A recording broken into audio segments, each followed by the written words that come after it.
আপনি ভূমি ব্যবস্থাপনা ভূমি সুরক্ষা আইনে বলবেন যে মাটির টপসয়েল তোলা যাবে না।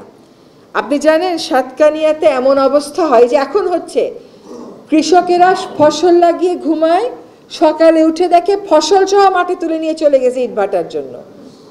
আপনি 4টা ম্যাজিস্ট্রেট দিয়ে এত অনিয়ম নিয়ন্ত্রণ করতে পারবেন? এটা সম্ভব? রাজুক যত আবাসন প্রকল্প অনুমোদন দেয় সব আবাসন প্রকল্পে এটা ম্যান্ডেটরি করে দিতে হবে যে আপনারা ইটার ব্যবহার করতে পারবেন না, এত % হলো ব্লক লাগবে। যদি 30%ও আমার ব্লক হয় তাহলে আগামী বছর আমি 30% ইট কমাতে পারবো। এইভাবে টম এন্ড জেরি খেলা তো সম্ভব না। আপনার আইনে স্পষ্ট করে বলে দেওয়া আছে, স্পষ্ট করে, যে সকল ডিসি নিশ্চিত হয়ে দেবে মাটির উৎস কোথায়।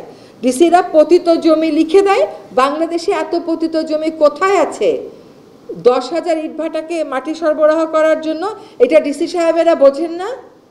ডিসি সাহেবেরা যদি ওনাদের দায়িত্ব পালন না করেন তাহলে আমরা এখানে উপদেষ্টারা বসে ওই এনফোর্সমেন্টের কাজ তো আমাদের না।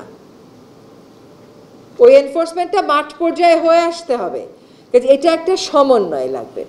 এখন দেখেন, আজকে আমরা এই উদাহরণটা আগেও দিয়েছিলাম, 4:30টার সময় বসেছি। 4:30টার সময় বাংলাদেশে এতগুলো বাতি জ্বালিয়ে মিটিং করার কোনো কারণ আছে?